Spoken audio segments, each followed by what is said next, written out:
Step back into Vatican kitchens and discover the favorite desserts of every modern pope. From rustic Italian treats to global sweets, each dish reveals a little taste of papal personality. Let's begin. Serving as pope during the tumultuous VIII era, Pope Pius XII reportedly favored Zabaglione, a warm, velvety custard made from egg yolks, sugar, and Marsala wine. This traditional Italian dessert, often served in delicate glasses or over fresh berries, symbolized both indulgence and simplicity. Pius XII, known for his ascetic nature, wasn't prone to excess, but Zabaglione was the kind of humble luxury he appreciated. It reminded him of Roman roots and childhood dinners, where a spoonful of this creamy dish marked the end of a feast. Zabaglione's gentle sweetness, made without flour or heavy creams, mirrored the Pope's preference for spiritual and culinary purity. While little documentation exists on his personal diet, Vatican chefs noted his fondness for desserts that were elegant but restrained. Today, Zabaglione is rarely served outside of Italy, but perhaps it's time to rediscover the subtle sophistication of this papal favorite, because sometimes the holiest tastes come in the lightest of spoonfuls.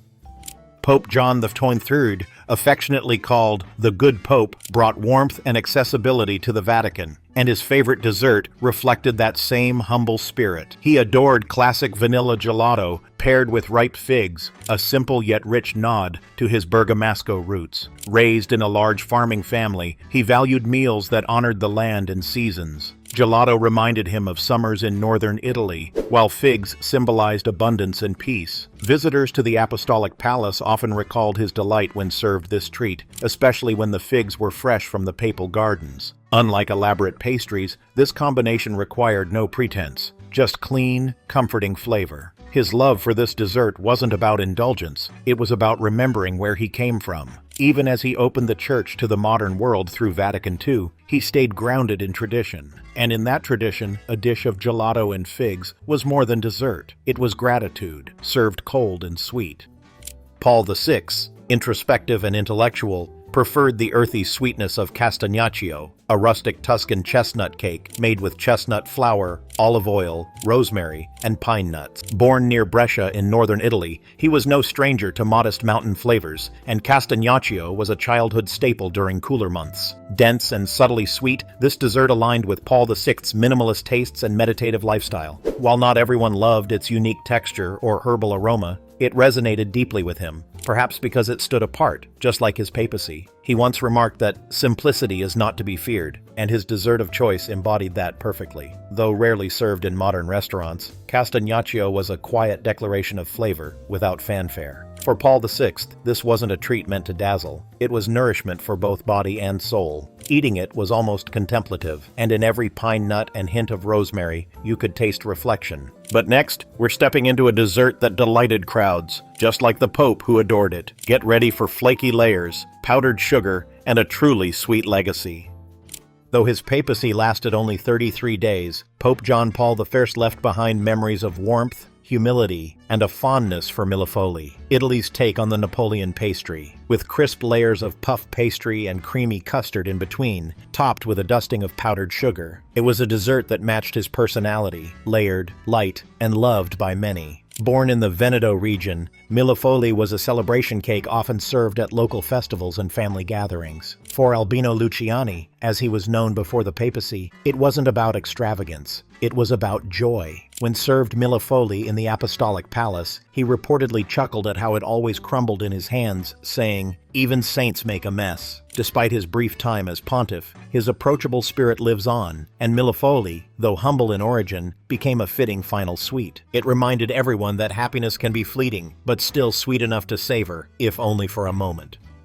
When Pope John Paul II mentioned Kremovka during a visit to his hometown of Wadowice, Poland, the dessert became legendary overnight. After graduation, he said, "We went for Kremovka." The crowd erupted. And soon, so did bakeries across Poland, rushing to recreate the Pope's favorite childhood treat. Known locally as Kremovka papieska, it's a Polish cream cake layered with puff pastry and rich vanilla custard, often topped with powdered sugar. Unlike most papal desserts, this one became a national phenomenon, with fans lining up to taste the Pope's pastry. For John Paul II, it wasn't about the sugar, it was about memory, about friends, freedom, and a quiet moment before adulthood began. His affection for Kremovka gave the dessert a spiritual quality. Suddenly, it symbolized youth, resilience, and the simplicity of joy. In a life marked by global travels and moral leadership, this unassuming cake remained his sweetest link to home. Have you ever tried Kremovka or another dessert tied to your childhood? What sweet treat instantly takes you back? Share your memory in the comments. We'd love to hear your story.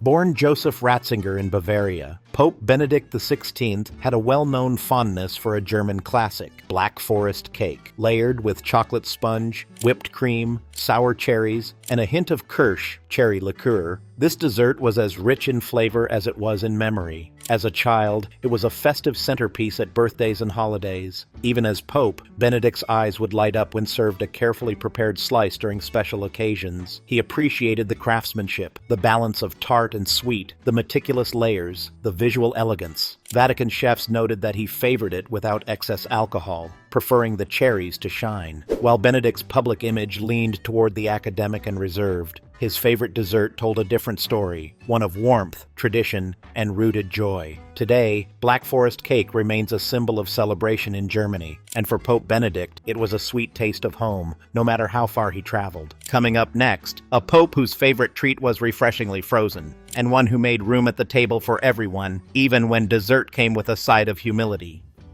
As the first pope from Latin America, Pope Francis brought Argentinian flavor to the Vatican, including his lifelong love for dulce de leche. But not just any form. He's said to especially enjoy it swirled into creamy gelato. This frozen fusion of Italian and Argentinian tradition suits the pontiff perfectly, grounded in heritage, but open to the world. Raised in Buenos Aires, Jorge Mario Bergoglio would have enjoyed dulce de leche growing up on toast, in pastries, or drizzled over flan. In Rome, Vatican chefs adapted it into gelato form, cool, comforting, and rich with caramelized sweetness. Unlike the more decadent papal desserts of the past, this one is quietly indulgent and widely accessible, just like the man himself. Pope Francis is known for simplicity, humility, and joy, and dulce de leche gelato fits that spirit. No pretense, just sweetness that lingers. Whether he's greeting crowds or praying in silence, you can imagine him ending a long day with one grateful spoonful.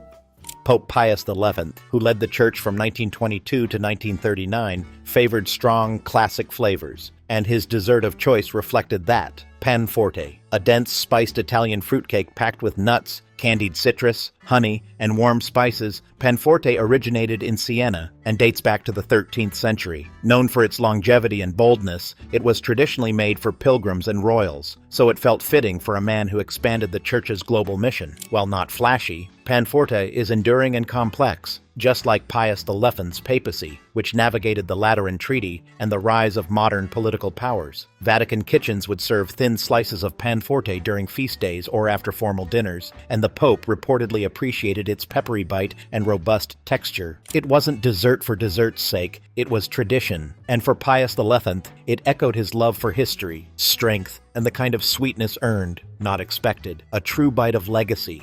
Serving into his 90s, the oldest pope in modern history, Pope Leo XIII was a man of stamina, intellect, and refinement. His favorite dessert? Marrons glacés or candied chestnuts. This delicacy, especially popular in France and northern Italy during the 19th century, involves painstakingly candying chestnuts in sugar syrup over several days until they become glossy, jewel-like morsels. As a young man in the Papal States, Leo XIII experienced these sweets during holidays and diplomatic banquets. He appreciated their elegance and restraint, sweet but not overpowering, soft yet firm, simple yet luxurious. Marrons glacés were often served on silver trays in the Vatican during Christmas time or papal receptions. For Leo XIII, who balanced spiritual depth with political savvy, they embodied the perfect fusion of earth and grace. Today, they're a rare treat, but they once graced the lips of a pope who believed deeply in the power of thoughtful tradition. Every chestnut held a century of care. Next, we meet a pope who favored Bavarian simplicity, and another whose childhood favorite became the most symbolic dessert of his reign. Get ready for comfort food, papal style.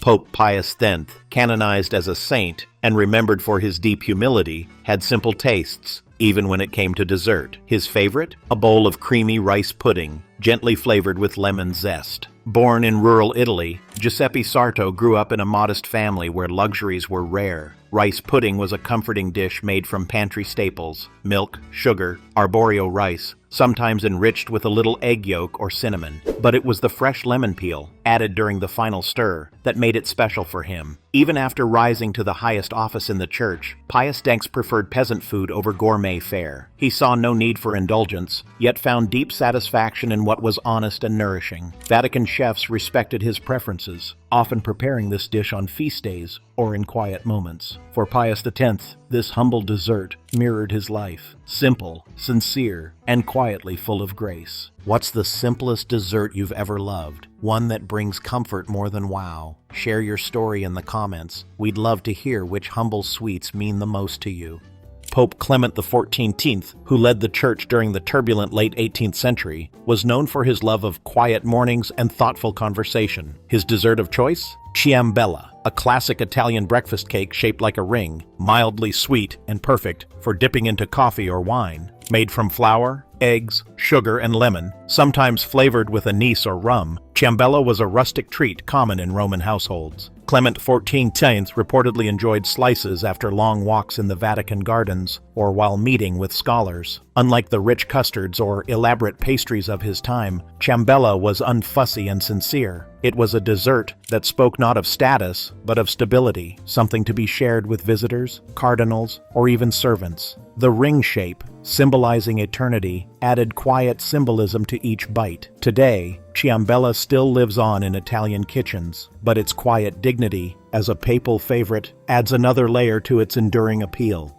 In the Baroque-era papacy of Urban VIII, a time of grand cathedrals and artistic brilliance, his favorite dessert was surprisingly simple: crostata di ricotta e miele, a rustic tart made with fresh ricotta cheese and honey. Though born into the powerful Barberini family, Urban VIII held fond memories of rural life and monastic kitchens, where such desserts were common. The crostata, often encased in a buttery pastry shell and lightly perfumed with lemon or orange zest, combined natural sweetness with creamy texture. Vatican records suggest he requested it during Easter and Pentecost feasts, often shared with visiting diplomats and clerics. The use of honey, symbolic of divine sweetness, gave the dish spiritual resonance too. For a pope known for commissioning works by Bernini and Caravaggio, this humble tart served as a reminder. Beauty also exists in simplicity. The crostata wasn't ostentatious, it was grounding, a golden slice of pastoral peace in the midst of Rome's grandeur. Coming next, a pontiff who paired dessert with diplomacy, and one whose sweet tooth surprised even those closest to him. Their favorites? Full of charm, culture, and timeless flavor. Pope Innocent XI, remembered for his austere lifestyle and commitment to reform, unsurprisingly favored one of Italy's simplest desserts: almond biscotti. These twice-baked cookies, known in Tuscany as cantuccini, are crisp, not overly sweet, and often enjoyed dipped in vinsanto or a morning cafe. Born in Como, Innocent XI brought a northern practicality to the papacy and often refused lavish feasts. Still, he allowed himself the occasional biscotto with afternoon tea, a small joy in a life guided by restraint. Made from flour, eggs, sugar, and roasted almonds, these cookies were humble, hearty, and enduring, just like the man who enjoyed them. Vatican kitchens, aware of his preferences, prepared fresh batches regularly, keeping them in tins for quick service to guests or papal visits. While other popes preferred custards or cakes, Innocent XI's biscotti choice felt like a message. Sweetness doesn't have to shout. Sometimes it's best when it crunches gently, lingers a little, and invites one more thoughtful bite. Pope Benedict XV, who led the Church during World War I, was a man of deep empathy and delicate taste, and his favorite dessert reflected that duality: granita di caffè con panna, a semi-frozen coffee granita topped with whipped cream. A Sicilian classic that spread to Rome in the early 1900s, this icy treat offered a moment of brightness in a dark era. He enjoyed the bold bitterness of the coffee, softened by the sweet cream, often served in small silver bowls during hot afternoons or after long meetings with diplomats. Unlike richer desserts, granita required no excess, just precision, patience, and good ingredients. Benedict XV's legacy includes tireless efforts toward peace and humanitarian aid, but in quiet moments, this dessert gave him pause. The contrast of cold and smooth, sharp and sweet, mirrored his papacy, one of challenge met with compassion, Granita is fleeting, refreshing, and sharp on the tongue, like hope cutting through uncertainty, one chilled spoonful at a time. Pope Alexander VII, a Baroque figure known for both spiritual ambition and refined aesthetic taste, enjoyed a dessert that matched his artistic sensibilities: candied orange peel. This delicacy, often made in Roman monasteries, involved carefully simmering orange rinds in syrup until translucent and fragrant, then drying and dusting them with sugar. It was a sophisticated treat, fragrant, bittersweet, and full of symbolism. Orange peel represented renewal, clarity, and temperance in Christian lore, and Alexander VII reportedly received boxes from cloistered nuns who specialized in confectionery. He savored them slowly, often while reading or dictating letters. The dessert aligned perfectly with his dual identity. Lover of grandeur, he commissioned Bernini's colonnade in St. Peter's Square, yet committed to spiritual focus. Today, candied citrus often gets overlooked, but for Alexander VII, these shimmering slivers of fruit held meaning beyond taste. They were meditative, a quiet, fragrant reminder that sweetness often comes from the bitterest beginnings. Have you ever tried a traditional European dessert with religious or cultural meaning? What did it taste like, and what did it remind you of? Share your story in the comments below. Pope Gregory XVI, a contemplative and scholarly pontiff of the early 19th century, reportedly favored the refined simplicity of pere al vino rosso, pears poached in red wine, spiced with cinnamon and cloves. This elegant dessert, often served chilled with a light syrup reduction, was a favorite in monastic kitchens and Roman villas alike. Gregory XVI's monastic background shaped his modest palate, but poached pears offered balance. Fruit of the earth, transformed through patient care. Vatican chefs prepared it with seasonal pears from nearby orchards, allowing the wine and spices to infuse the fruit with warmth and depth. Unlike richer desserts, this one emphasized restraint, sweetness without overindulgence. Served at private dinners and feast days, it mirrored Gregory XVI's views on temperance and tradition. Today, this classic is rarely linked to papal kitchens, but it was once the chosen finale for a pope who believed in structure, order, and the slow unfolding of grace, bite by spiced bite. No flour, no fire, just nature, arranged with meaning. His cooks sourced figs from Vatican gardens and local farms, pairing them with golden honey from Lazio, and cracked walnuts roasted for flavor. It wasn't just a sweet, it was a reminder of classical ideals, of nature as divine art. For Julius II, who ruled with force and vision, this dish was a brief return to stillness, the taste of Eden on the tongue, in a world he was busy rebuilding. Pope Sixtus V, a builder and reformer in late 16th century Rome, had a taste for desserts that combined bold flavor and deep tradition, like crostata di ricotta e mosto d'uva. This tart blended creamy ricotta with reduced grape must, a thick, sweet syrup made from freshly pressed wine grapes. Popular among Central Italian farmers and monastic bakers, it was served during harvest festivals and high feasts. Sixtus V, who rose from humble shepherd to papal power, loved the contrast. Rustic roots meeting refined execution. The grape must added a deep purple hue and tangy sweet depth, while the ricotta softened the edge. Vatican records suggest this tart was served during vintage season gatherings, shared with bishops and ambassadors. For Sixtus V, it was more than dessert. It was legacy. Like his sweeping infrastructure reforms and Vatican renovations, it transformed raw ingredients into enduring beauty, a tart that could hold its own on a silver tray or a farmer's table. Our final popes chose sweets that sparked smiles and set trends, one beloved by nuns across Europe, and one linked to childhood joy on the streets of Buenos Aires.